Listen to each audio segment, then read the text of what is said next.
है जी, और हमारा क्वेश्चन नंबर 2 हम करने लगे हैं, which is associative law under union and intersection.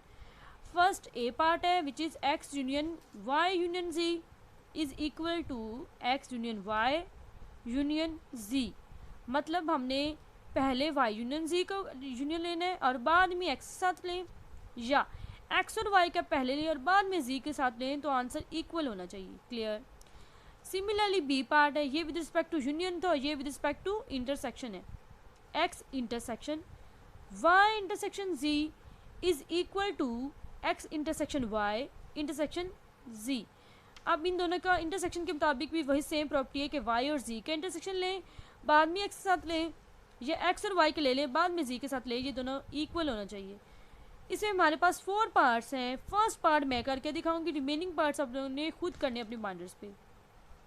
हाँ जी बच्चों, lecture number 5 question number 2 first part set है ए बी सी डी, ये एक्स सेट, वाई सेट है जिसमें एलिमेंट्स हैं B D C F, G set है जिसमें एलिमेंट्स हैं सी एफ जी एच।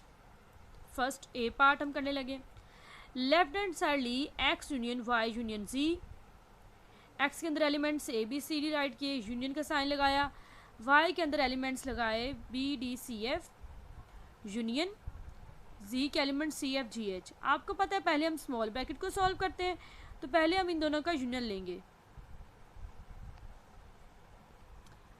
इन दोनों का जब हमने यूनियन लिया तो मेरे पास यूनियन में दोनों के कलेक्ट एलिमेंट सारे राइट कर देते हैं, B C D F write कर दिए, जी एच यहाँ से राइट कर दिए क्योंकि सी एफ रिपीट हो रही थी।